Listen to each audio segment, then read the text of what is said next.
সেই জন্য আমরা আজকে মেয়েরাজ সম্পর্কে কিছু আলোচনা জানবো ইনশাআল্লাহ।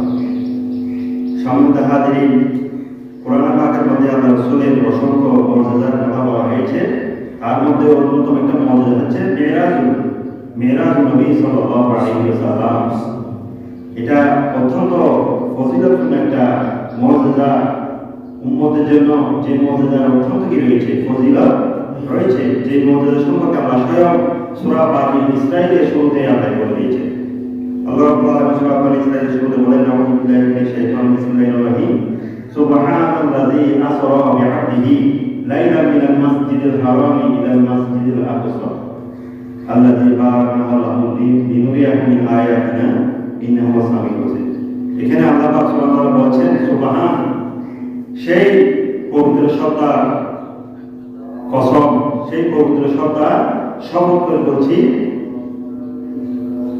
সুবহানাল্লাযী, যিনি আসরা ভ্রমণ করেছেন বিআবদিহি, তার বান্দাকে। বান্দা মানে এখানে আল্লাহ নবী সাল্লাল্লাহু আলাইহি ওয়াসাল্লাম। লাইলা মিনাল মাসজিদ, লাইলা মানে রাতে কিছু অংশে, রাত এটা সম্পূর্ণ রাত নয়, রাতে কিছু অংশে, মিনাল মাসজিদিল হারামি, মসজিদে হারাম মানে বাইতুল্লাহ থেকে ইলাল মাসজিদিল আকসা, মসজিদ আকসা মানে ফিলিস্তিনের মধ্যে যে মসজিদ আকসা, যে বাইতুল মুকাদ্দাস হযরত সুলাইমান আলাইহিস সালাম প্রতিষ্ঠা করেছিলেন, মুসলমানদের প্রথম কিবলা এই বাইতুল মুকাদ্দাস পর্যন্ত, যে আল্লাহ তার বান্দাকে, তার নবীকে মসজিদ হারাম থেকে মসজিদ আকসা পর্যন্ত, বাইতুল মুকাদ্দাস পর্যন্ত ভ্রমণ করিয়েছে, সেই আল্লাহ কি জন্য করিয়েছেন? লিনুরিয়াহু, যাতে তিনি তার নবীকে দেখান, আয়াতিনা, তার নিদর্শনাবলী। আল্লাহ যে 18,000 মখলুকাত সৃষ্টি করেছেন, এই 18,000 মখলুকাত আমরা যারা সাধারণ মুসলমান রয়েছি, তারা আমরা যেহেতু আল্লাহ বলেছেন, নবী বলেছেন, সেই জন্য আমরা এটা মুখে বিশ্বাস করি, চোখে দেখি নাই, এটা আমাদের ইমান বিশ্বাস। আমরা না দেখলেও কিন্তু বিশ্বাস করতে হবে, এটা গায়ে করো। যদি দেখে ফেলি সেটা তার ইমান থাকবে না, দেখে ফেললে সেটার মধ্যে আর ইমান থাকবে না। এই জন্য গায়ের প্রতি, অদৃশ্যের প্রতি আল্লাহ যেগুলি সৃষ্টি করেছেন, জান্নাত জাহান্নাম, ফেরেশতা রয়েছে, এগুলো না দেখে বিশ্বাস করানো হয়েছে ইমান। দেখে ফেলে তার ইমান হবে না।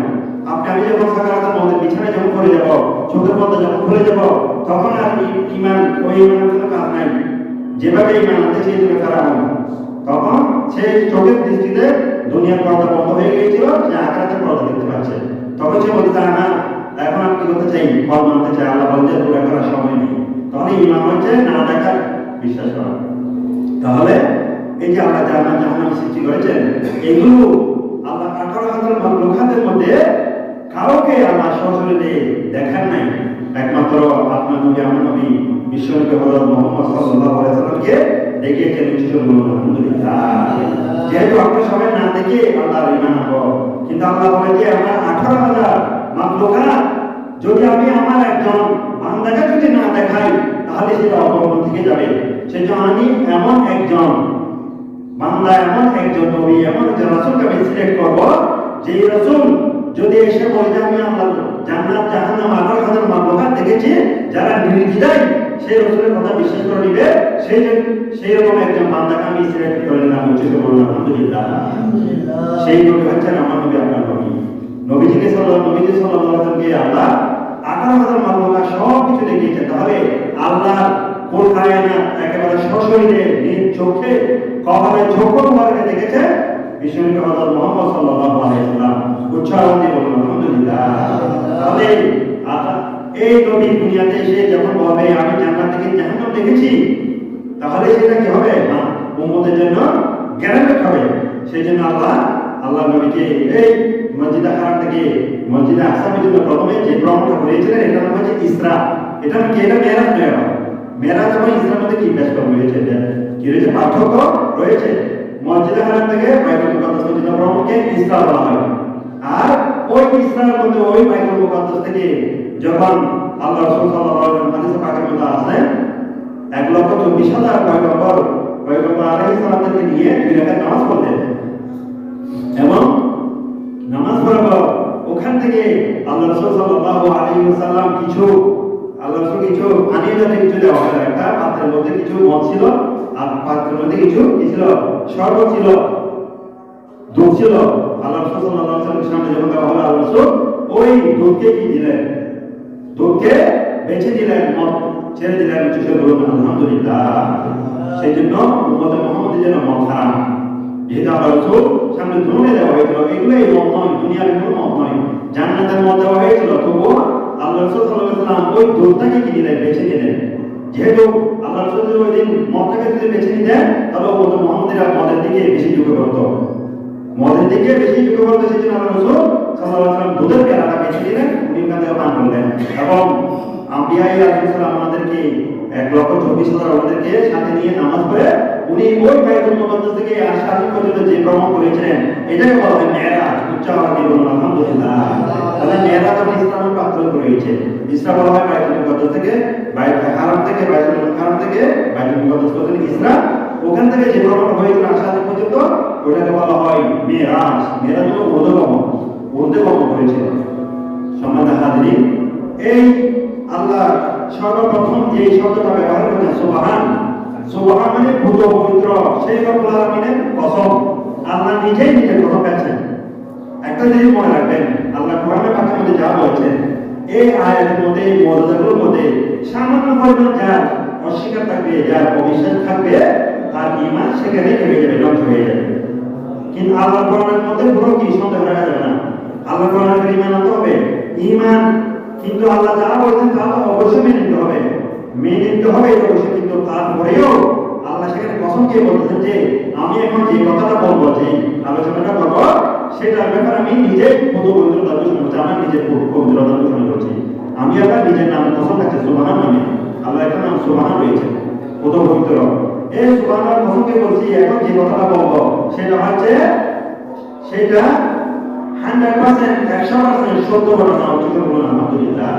কোন ঘটনা? ওই মেয়েরাজ ঘটনাটা প্রমাণ করবে। আসরা তার বান্দাকে ভ্রমণ করিয়েছেন মসজিদে হারাম থেকে মসজিদে আকসা পর্যন্ত।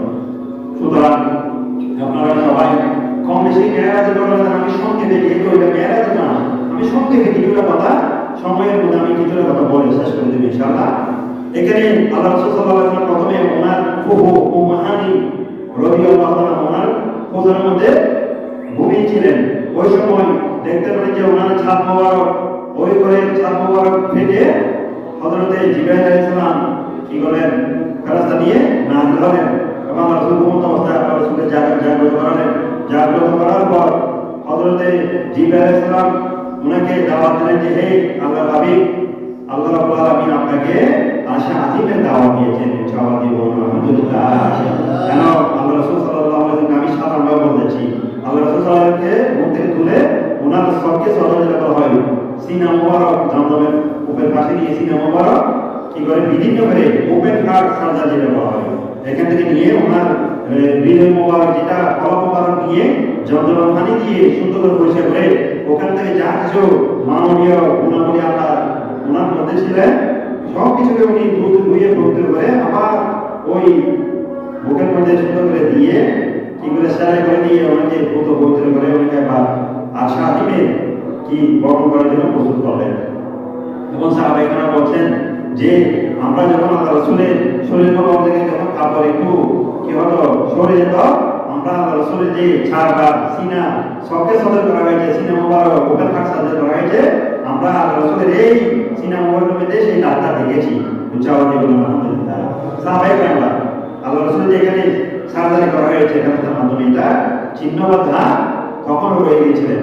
তখন আল্লাহ রাসূল সাল্লাল্লাহু আলাইহি ওয়াসাল্লাম ওই জন্মের পানি গোসল করার পর, পবিত্র করার পর ওখান থেকে আল্লাহ রাসূলকে বুরাকের মধ্যে একটা বাহন, যে বুরাকের বর্ণনা হাদিসের মধ্যে এসেছে গাধার চাইতে বড়, ঘোড়ার চাইতে ছোট।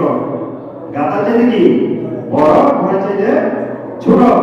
একটা জাতীয় একটা ফসলের মধ্যে একটা প্রাণী, যেটা রং ছিল সাদা। এটার গতি এমন ছিল যে সেকেন্ডের মধ্যে আমরা যে আসমান জমির যে তারাটা দেখতে পাচ্ছি, ওই সেকেন্ডের মধ্যে 1 সেকেন্ডের মধ্যে ওড়া দিয়ে ওই নক্ষত্র পর্যন্ত আসমান পর্যন্ত ওই ঘোড়া চলে যেতে পারতো। আলহামদুলিল্লাহ। ঘোড়ার শব্দ হচ্ছে বিদ্যুৎ, বর্তমান থেকে ঘোড়ার শব্দ হচ্ছে কি বিদ্যুৎ। আপনি এখান থেকে 1000 কিলোমিটার দূরে যদি একটা লাইট লাগাইতেন, এখান থেকে সুইচ দিলে যেভাবে 1 সেকেন্ডের মধ্যে জ্বলে ওঠে ওই লাইটটা, ঘোড়া বলতেছে ওই লাইটের চাইতেও আরো দ্রুত গতিতে আসমানের মধ্যে উড়ান দিতে পারে। আলহামদুলিল্লাহ। যেহেতু ঘোড়ার শব্দ হচ্ছে বিদ্যুৎ, বিদ্যুতের যেটা 1,86,000 কিলোমিটার এক সেকেন্ডের মধ্যে যেতে পারতো। বিদ্যুতের আলোর গতি হচ্ছে 1,86,000 কিলোমিটার এক সেকেন্ডের মধ্যে। আলো সূর্যের আলো এক সেকেন্ডের মধ্যে যে কোনো আলো 1,86,000 কিলোমিটার দূরে চলে যেতে পারে। এই 1,86,000 যে যেতে পারে এর চেয়ে বেশি দ্রুত ছিল এই ঘোড়া। এই ঘোড়াটা যখন চড়ে আল্লাহ রাসূল সাল্লাল্লাহু আলাইহি ওয়াসাল্লামকে প্রথম বাইতুল মুকাদ্দাস নেওয়া হলো। এখানে যখন বাইতুল মুকাদ্দাসে যাওয়ার আগে ঘোড়ার মধ্যে যখন চড়ানো হলো আল্লাহ রাসূলকে, তখন ওই ঘোড়াটাকে নড়াচড়া করতে লাগলো। তখন জিবরাইল বলল, হে ঘোড়া, তুমি কি আলোকে আচরণ করছো? তোমার পিঠের উপর কে বসবে তুমি জানো? কে বসেছে? তোমার পিঠের উপর আজকে থেকে কিয়ামত পর্যন্ত এমন এক মহান ব্যক্তি, এমন এক মহান রাসূল তোমার এই ঘোড়ার উপর আরোহণ হয়েছে। এরপরে এই চাইতে সর্বশ্রেষ্ঠ কোনো ব্যক্তি, সর্বশ্রেষ্ঠ কোনো নবী, সর্বশ্রেষ্ঠ কোনো রাসূল তোমার পিঠের উপর বসবে না। উচ্চাবাদী বলুন আলহামদুলিল্লাহ। এমন একজন নবী, এমন একজন পয়গম্বর তোমার কিসের উপর পিঠের উপর খাওয়া হচ্ছে আর তুমি নড়াচড়া করে বিয়াদবি করছো। তখন ঘোড়াটা শান্ত হয়ে গেল। ঘোড়া শান্ত হয়ে গেল। ঘোড়া সেকেন্ডের মতো ওড়ান দিয়ে হযরত জিবরাইল সহ বাইতুল মুকাদ্দাসে পৌঁছে গেলেন। সেখানে নামাজ পড়ে উর্দুর মধ্যে ওখান থেকে কি দিলেন? রওনা দিলেন। আমি সংক্ষেপে বলছি। রওনা দিতে প্রথমে রাসূলুল্লাহ সাল্লাল্লাহু আলাইহি সাল্লাম কোথায় গেলেন? প্রথম আসমানের মধ্যে গেলেন। প্রথম আসমানে গিয়ে ঢোকা দিলেন। ওই প্রথম আসমানের দায়িত্বের মধ্যে যে ফেরেশতা ছিলেন উনি বলছেন, কে? বলছেন, না জিবরাইল। আমি জিবরাইল। বলছেন, তোমার সাথে উনি কে? আমার সাথে উনি কে? বলতে উনি হচ্ছেন সৈয়দুল মুরসালিন, যিনাকে আল্লাহ সুবহানাহু ওয়া তাআলা আশার জন্য দাওয়াত দিয়েছেন। উচ্চাবাদী বলুন আলহামদুলিল্লাহ।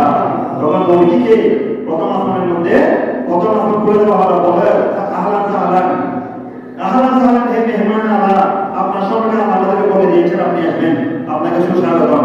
তখন প্রথম আসমানে উঠে গেলেন। ওখানে দেখতে পেলেন যে আল্লাহ রাসূলকে ওয়েলকাম জানানোর জন্য বসে আছে হযরত আদম আলাইহিস সালাম। উচ্চাবাদী বলুন আলহামদুলিল্লাহ। হযরত আদম আলাইহিস সালাম আল্লাহ রাসূলকে ওয়েলকাম জানালেন, মোলাকাত করলেন, দোয়া করলেন, দোয়া চাইলেন। এভাবে হযরত আদম সাথে মোলাকাত করে দ্বিতীয় আসমানের দিকে রওনা হলেন। এখানে একটা কথা বলি, হাদিসে পাকের মধ্যে আছেন এবং মুফাসসিররা বলেছেন, একটা আসমান থেকে আরেকটা আসমানের দূরত্ব নাকি 500 বছরের রাস্তা। 500 বছর একাধারে একটা দূরগামী বাহন নিয়ে যদি আলোর গতিতে যদি ছুটে যায়, আলোর গতিতে এক সেকেন্ডে 1,86,000 কিলোমিটার দূরে যেতে পারে। আলোর গতিতে গেলে 500 বছর লাগবে। এত দূরত্ব একটা আসমান থেকে অন্য একটা আসমানের দূরত্ব। দ্বিতীয় আসমানের মধ্যে গেলেন। দ্বিতীয় আসমানের মধ্যে যাওয়ার পর ঢোকা দিলেন কে? আমি জিবরাইলের সাথে কে? আল্লাহ রাসূল সাল্লাল্লাহু আলাইহি ওয়াসাল্লাম বলেন, আসেন, আপনাদেরকে ওয়েলকাম জানানোর পরে যখন দ্বিতীয় আসমানে দেখতে পেলেন যে হযরতে ঈসা আলাইহিস সালাম এবং হযরত ইয়াহইয়া আলাইহিস সালাম। উচ্চাবাদী বলুন আলহামদুলিল্লাহ। ওনারা দুজন আল্লাহ রাসূলকে স্বাগত জানালেন, মোলাকাত করলেন, বলেন আমাদের জন্য দোয়া করবেন আপনার দরবারে গিয়ে। এরপর আল্লাহ রাসূল তৃতীয় আসমানের দিকে চলে গেলেন। তৃতীয় আসমানে যাওয়ার পর ঢোকা দিলেন। তৃতীয় আসমানে যাওয়ার পর দেখতে পেলেন আসমান খুলে গেল। যাওয়ার পরে ওখানে বসে আছেন হযরত ইউসুফ আলাইহিস সালাম। উচ্চাবাদী বলুন আলহামদুলিল্লাহ। ওনার সাথে আল্লাহ রাসূল সাল্লাল্লাহু আলাইহি ওয়াসাল্লাম মোলাকাত করলেন। এরপরে আল্লাহ রাসূল সাল্লাল্লাহু আলাইহি ওয়াসাল্লাম চতুর্থ আসমানে দিকে গেলেন। চতুর্থ আসমানে ওঠার পর ওখানে দেখতে পেলেন হযরত হারুন আলাইহিস সালাম। উচ্চাবাদী বলুন আলহামদুলিল্লাহ। হযরত হারুন আলাইহিস সালামের সাথে কি করলেন?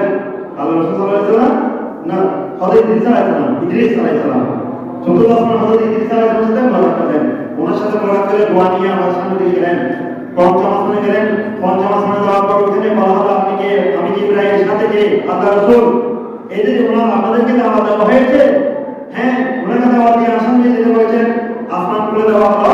পঞ্চম আসমানে গিয়ে হযরত হারুন আলাইহিস সালামের সাথে সাক্ষাৎ করা হলো। উচ্চাবাদী বলুন আলহামদুলিল্লাহ। এভাবে আল্লাহ রাসূল সাল্লাল্লাহু আলাইহি ওয়াসাল্লাম ষষ্ঠ আসমানের দিকে রওনা হলেন। ষষ্ঠ আসমানের দিকে যাওয়ার পর দেখতে পেলেন আসমান খুলে গেলেন। ওখানে উপস্থিত আছেন হযরত হারুন আলাইহিস সালাম, হযরত মূসা আলাইহিস সালাম। আর ষষ্ঠ আসমানে কে? হযরত মূসা। পঞ্চম আসমানে হযরত হারুন। হযরত মূসা আলাইহিস সালামের সাথে দেখা করলেন, সাক্ষাৎ করে মোলাকাত করলেন। হযরত মূসা আলাইহিস সালাম বললেন, হে আল্লাহর রাসূল, আমার জন্য দোয়া করবেন। যেহেতু আমি রব্বুকে অনেকবার দেখার জন্য চেষ্টা করেছিলাম, আল্লাহ রব্বুকে বলেছিলাম, হে মালিক তাআলা, আপনার সাথে এত কথা বলি, আপনার সাথে এত সুন্দর সুন্দর কথা বলি, না জানি আপনার কথা এত সুন্দর, আপনার সুর কেমন সুন্দর, আমি আপনাকে দেখতে চাই। হযরত মূসা আমাকে দেখতে চাইছিলেন না? আল্লাহকে অনেক রিকোয়েস্ট, আল্লাহ একটু দেখা দেন। আল্লাহ বলতেন তারানি, তুমি আমাকে কখনো দেখতে পারবে না। আর দুনিয়াতে চক্র মোবারকে শুধুমাত্র একজন রাসূল মুহাম্মদ রাসূল সাল্লাল্লাহু আলাইহি ওয়াসাল্লাম আমাকে দেখতে পারবেন। ইনশাআল্লাহ আলহামদুলিল্লাহ। তোমাকে যদি আমি দেখা দিই তাহলে আমার রাসূলের সাথে কি হয়ে যাবে? আমার রাসূলের সাথে আমাকে আর কথা হয়ে যাবে। আমি শুধু আমার রাসূলকে আমি রূপকে দেখা দেওয়ার ওয়াদা রয়েছে। ইনশাআল্লাহ আলহামদুলিল্লাহ। তাহলে সস্তার মধ্যে হযরত মুসা আলাইহিস সালাম দোয়া করলেন যে আপনি যান, আমাদের দোয়া করবেন। আমি তো আপনাকে দেখতে পারি নাই, অনেক চেষ্টা করেছি, আপনি আমাদের দোয়া করবেন। এরপরে আল্লাহ রাসূল সাল্লাল্লাহু আলাইহি ওয়াসাল্লাম শব্দ আসমানের দিকে রওনা হলেন। শব্দ আসমানে মুখে দেখতে পেলেন হযরত ইব্রাহিম আলাইহিস সালাম আল্লাহ রাসূলের জন্য অপেক্ষার মধ্যে রয়েছে, মোলাকাত করার জন্য। উচ্চ আওয়াজ দিয়ে বললেন আলহামদুলিল্লাহ। হযরত ইব্রাহিম আলাইহিস সাথে দেখা করলেন, মোলাকাত করলেন। তখন আল্লাহ বলছেন আমি আমার পিতামহ, আমার দাদা জান হযরত ইব্রাহিম আলাইহিস সালামকে দেখলাম, হুবহু আমি মুহাম্মদ সাল্লাল্লাহু আলাইহি ওয়াসাল্লামের সূরা আমার দাদার কাছে উচ্চারণ দিবেন। আলহামদুলিল্লাহ। হযরত ইব্রাহিম আলাইহিস সালামের সূরা আমাদের নবীর মতো হুবহু। বলছেন আমার দাদা হযরত ইব্রাহিমকে আমি দেখলাম, যে জাতির পিতা ইব্রাহিমকে দেখলাম, হুবহু আমি রাসূলের সূরা আমি দেখে অবাক হয়ে গেলাম। উচ্চারণ দিবেন। আলহামদুলিল্লাহ। তখন বললেন যে আমার জন্য দোয়া করবে। তুমি আল্লাহ দরবারে গিয়ে এভাবে সবার পয়গম্বর গণাকার ইসলামের সাথে মোলাকাত করে উনি উপরের দিকে রওনা হলেন। সেখানে সিদরাতুল মুনতাহা একটা জায়গা পড়েছে, যে জায়গাটা শেষ থেকে হয়তো আমাদের জিব্রাইল আর এই জায়গা থেকে আর উপরের দিকে যেতে পারে না। জিব্রাইল এই জায়গা থেকে আর উপরের দিকে সিদরাতুল মুনতাহা থেকে তারপর বলে ইয়া রাসূলুল্লাহ, আপনার সাথে আমার শেষ মোলাকাত। এই জায়গা থেকে আমি আর এক সুর পরিমাণ যদি সামনের দিকে যাই, আমি জিব্রাইলের সমস্ত ডানা পড়ে আমি এখানে ছাড়কা হয়ে রওনা হয়ে যাব। উচ্চ আওয়াজে বলুন আলহামদুলিল্লাহ। এই জন্য বলা হয় তো সিদরা মুনতাহা জিবরিল আমিকা ওয়াসিতা মুরতাদা প্যারে নবিকা ফরনিয়া রাসূলুল্লাহ আলাইকুম সালাম ইয়া আল্লাহ। সাহেব বলেছিলেন তো সিদরা মুনতাহা জিবরিল আমিকা। সিদরা মুনতাহা হবে জিবরাইলের শেষ ঠিকানা। এখান থেকে আর একটু পরিমাণে সেই সামনে দিকে যেতে পারে না। আর ওয়াসিতারা মুরতাদা প্যারে নবিকা, যে এখন থেকে জিবরাইলের শেষ যাওয়া শেষ, ক্ষমতা শেষ, সেই জায়গা থেকে আপনার রাসূল আমার রাসূলের কি গমন, আমার রাসূলের ক্ষমতা শুরু। উচ্চ আওয়াজে বলুন আলহামদুলিল্লাহ। আমার রাসূলের জন্য কোনো সীমানা নাই। 18,000 মক্কা নয়, আশা আদিম নয়, লোহে মাহফুজ নয়, যেখানে হোক আল্লাহ রাসূলের জন্য কোনো সীমানা নাই। আল্লাহ রাসূলের জন্য কোনো বেসীমা বেহদ সবার জন্য সীমানা রয়েছে, এখান থেকে একটু যেতে পারবেন আপনি, কিন্তু আল্লাহ রাসূলের জন্য কোনো সীমানা নাই। উচ্চ আওয়াজ দিয়ে বলুন আলহামদুলিল্লাহ। সেই রাসূলের উম্মত আমরা কতই না ধন্য, কতই না উত্তম, কতই না ফজিলতপূর্ণ উম্মত। আমার নবী হযরত জিবরাইলকে সেখানে রেখে এবার সিদরাতুল মুনতাহা থেকে উনি রওনা দিবেন। এর আগে সিদরাতুল মুনতাহা দেখতে একটা বড়টা বড় গাছ দেখতে পেলেন। ওই বড় গাছের পাতাগুলো যখন হাদিস গোলামের মুখে পড়ে মানবার কথা নয়, বুখারী ও মুসলিমের কথাগুলো আমি বলতেছি সাধারণত। সিদরাতুল মুনতাহা একটা বড় গাছ রয়েছে। ওই বড় গাছের মধ্যে বড় বড় পাতা, এক একটা পাতা হাতের কানের মতো, নাকি বড় যেটা বেশি হাতের কানের মতো বড় বড়। ও প্রত্যেকটা পাতার মধ্যে নাকি কিয়ামত পর্যন্ত দুনিয়া সৃষ্টি থেকে নেই কিয়ামত পর্যন্ত যতগুলো মানুষ আসবে, যতগুলো মানুষ জীবিত আছে, মৃত মারা গেছে বা দুনিয়া আসবে, সব মানুষের নাম ওই সিদরাতুল মুনতাহার পাতার মধ্যে, প্রত্যেকটা বড় গাছের পাতার মধ্যে নামগুলো লেখা রয়েছে। উচ্চ আওয়াজ দিয়ে বলুন আলহামদুলিল্লাহ। ওখানে নাকি মালাকুল মউত সবসময় নাকি উপস্থিত থাকে। ওই গাছ থেকে যখন একটা পাতা ঝরে পড়বে, মন করবে সেদিন একটা মানুষের হায়াত শেষ হয়েছে, ওই পাতার যে নামটা থাকবে ওই পাতার নামটা ধরে মালাকুল মউত দুনিয়ার উদ্দেশ্যে তার নাম কবজ করে নেন। ইন্না লিল্লাহি ওয়া ইন্না ইলাইহি রাজিউন। হাদিসের মধ্যে এসেছে যে ওই পাতার মধ্যে নাম লেখা রয়েছে। পাতা যখন ঝরে পড়বে, ওই পাতা নিয়ে ওই পাতার নামটা দেখে মালাকুল মউত এসে তার কবজ করার জন্য আসবে। এরপর আল্লাহ রাসূল উপর দিকে গেলেন। যেতে যেতে যেতে আরশে আযিমে কাবা কাউসাইন আও আদনা, কোরআনে বলে এসেছেন আল্লাহ রাসূল সাল্লাল্লাহু আলাইহি ওয়াসাল্লাম এতই কাছাকাছি গিয়েছিলেন যে দুইটা ধনুক আমার তীরের মধ্যখানে যতগুলো ফাঁক থাকে না, তার চাইতে বেশি আল্লাহ রাসূল কাছাকাছি গিয়েছিলেন। উচ্চ আওয়াজে বলুন আলহামদুলিল্লাহ। এই মাত্র একটা ধনুক একটা তীর এরকম লাগাই আমরা মারি না, এই ধনুক তীরের মাথা তো ফাঁক আছে। বলতেছেন যে আল্লাহ রাসূলের মধ্যখানে এতই কাছাকাছি গিয়েছিলেন যে আল্লাহ রাব্বুল আলামিন আমার রাসূলের সিনা মুবারককে কুদরত হাত রাখার সাথে আল্লাহ রাসূলকে এখানে ঠান্ডা অনুভব করেছেন চাওয়া দিয়ে বলেন আলহামদুলিল্লাহ। দেখেন তাহলে বোঝা যায় আল্লাহ রাসূলের মেরাজ সশরীর হয়েছিল, ঘুমন্ত অবস্থায় নয়, স্বপ্নের মধ্যে নয়। আল্লাহ রাসূলের মেরাজ এটা শুধুমাত্র আল্লাহ রাসূলের জন্য না, কারোর জন্য নয়। আল্লাহ রাসূলের মেরাজ ঘুমন্ত অবস্থা হয়েছে, স্বপ্ন হয়েছে, এটা বহু কল্পনা করা যাবে না, ইমান নষ্ট হয়ে যাবে। এটা আল্লাহ রাসূলের মেরাজ সশরীর হয়েছে, জাগ্রত অবস্থা হয়েছে, সুচিন্তায় হয়েছে, কোনো স্বপ্নের মধ্যে হয়নি।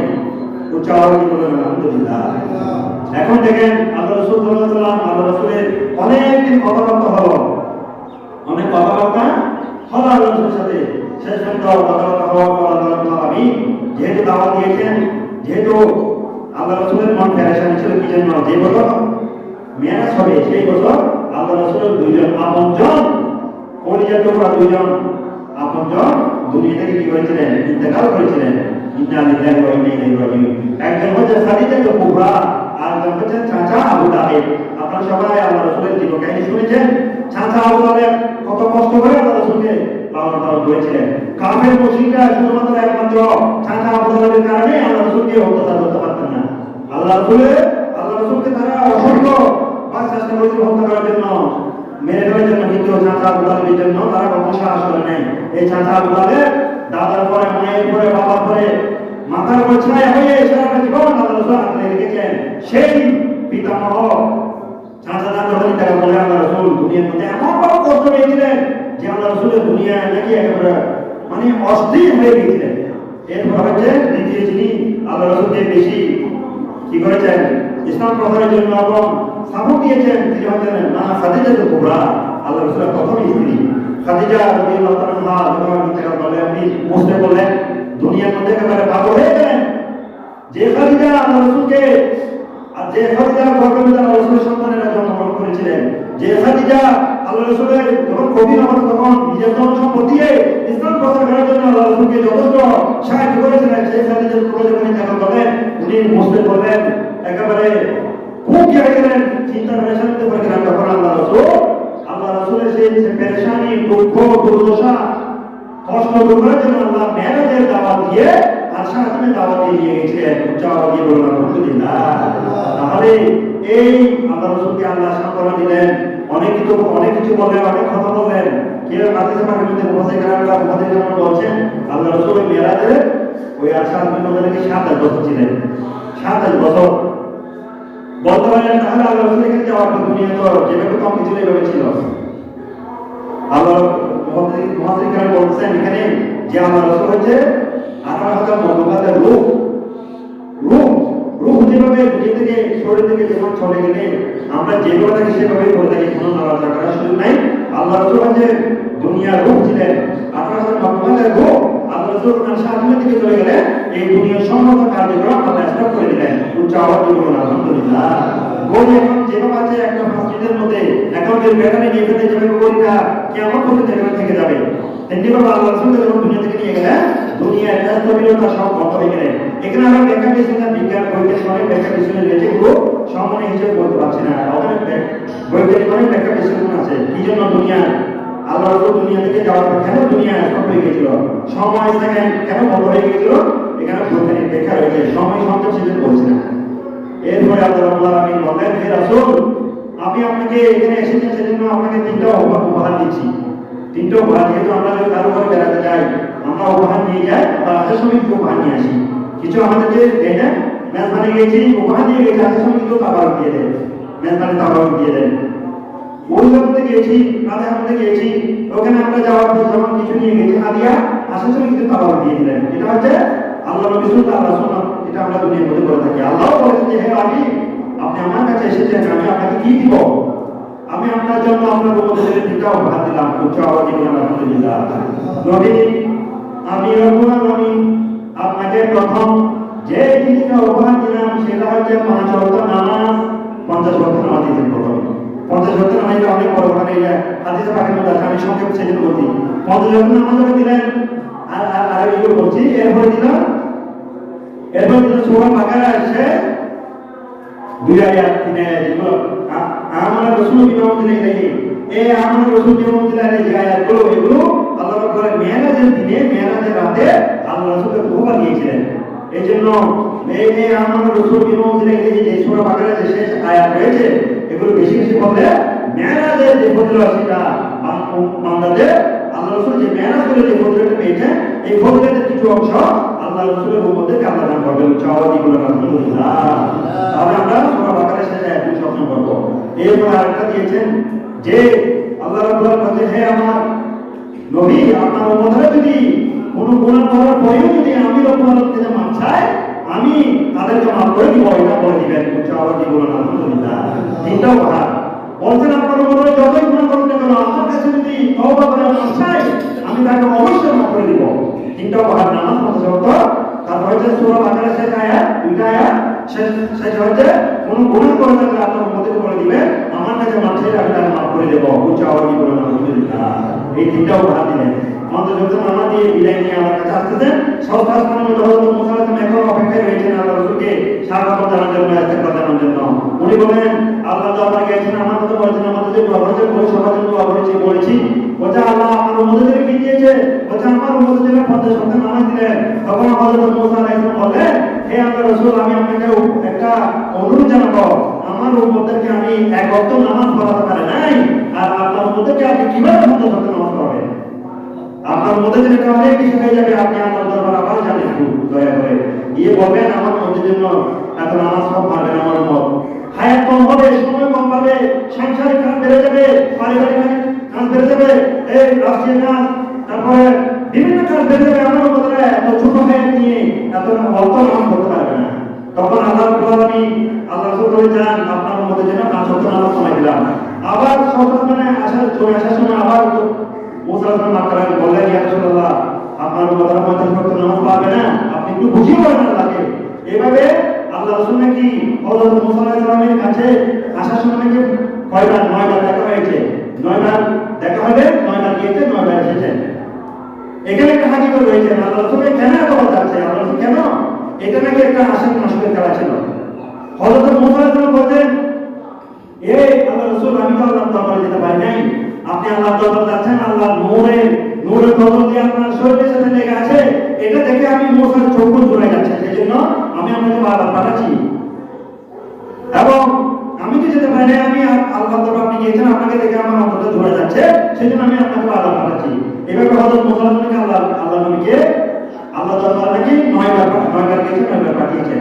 একবার যদি 5 ওয়াক্ত নামাজ করে প্রমাণ, 9 বার গেলে কয় ওয়াক্ত? 5 না 45 ওয়াক্ত নামাজ কি করে উনি বর্তন করেন, উনি কমাইয়ে 5 ওয়াক্ত নামাজ যত বলে আর কিছু দিয়ে নামাজ কমাইয়েছেন।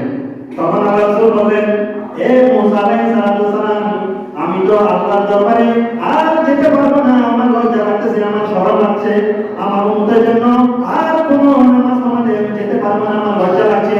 তখন আল্লাহ রাব্বুল আলামিন রাসূলকে বলেন, হে আমার নবী, হে কামলিওয়ালা নবী, আপনি আপনার উম্মতকে বলে দিন, আপনার উম্মতের যদি 5 ওয়াক্ত নামাজ সঠিকভাবে যথাযথভাবে নামাজ আদায় করে, আমি রব্বুল আলামিন তাদের আমলের মধ্যে 50 ওয়াক্ত নামাজের ফজিলত দান করে দেব। উচ্চারণ দিয়ে বলুন আলহামদুলিল্লাহ। আমার রাসূলের কথার মধ্যে একটু লজ্জা লেগে গেছিল, অসহ্য লেগে গেছিল, সেটা আল্লাহ বরদাস্ত করতে পারে নাই। আল্লাহ বলেন, হে নবী, আপনি যে উম্মতের জন্য লজ্জা পেয়েছেন, যে উম্মতের জন্য আপনি এত চিন্তা করে স্বাধীনতা হয়ে গেছেন, কিভাবে আপনার উম্মতরা নামাজ পড়বে, কিভাবে আপনি আপনার উম্মতকে নামাজ পড়াবেন, এটাই চিন্তার মধ্যে আছে। আমি আল্লাহ আপনাকে ঘোষণা দিলাম, ওয়াদা করলাম, আপনার কোনো উম্মত যদি 5 ওয়াক্ত নামাজ পড়ে, আমি 50 ওয়াক্ত নামাজের ফজিলত তার আমল দান করব। চাওয়াতি বলেন আলহামদুলিল্লাহ। তাহলে আমরা 5 ওয়াক্ত নামাজ পড়ে ওই যে আল্লাহ কলম করে দিয়েছে 50 ওয়াক্ত, এই 50 ওয়াক্ত নামাজের সওয়াব আমাদের আমল দান করবেন।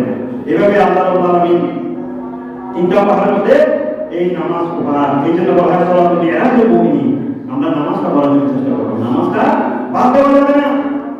আপনি যেভাবে করবেন কেন, যেভাবে আপনি 7 বা 14 বলে আপনি মানুষকে বোঝান, আল্লাহকে বোঝাতে, আল্লাহ কখনো বুঝবেন না যে বান্দা আমি শুধু একটা জিনিস বলছিলাম, বারবার একটা জিনিস হিসাব নিয়ে বলছেন, সেটা হচ্ছে নামাজ। তুই নফল নামাজ পড়তে না, আমি ধরবো না। তুই নফল পড়তে লাগতে না হলে আমি তুলতে ধরবো না। তুই দান করতে করতে না হলে আমি তুলতে ধরবো না। কিন্তু তুই তো সামর্থ্য ছিল আল্লাহকে নামাজটা পড়া, কেন করি নাই? তুই কি দেখি নাই আমি শয়তানকে কেন মালা বানালাম, কেন আমাদের বুকে ভয় লাগে না? শিক্ষা না করার কারণে না। আমি সিজদাকে বেশি পছন্দ করি, আমার আদমকে সিজদা না করার কারণে আমি সাথে পেছনে নামাজ বানাতে পারি, লালতে বোকা বানাতে পারি। তুই আমাকে সিজদা দিতে বলছি, আমি তো আদমকে সিজদা দিতে বলি না, আমাকে।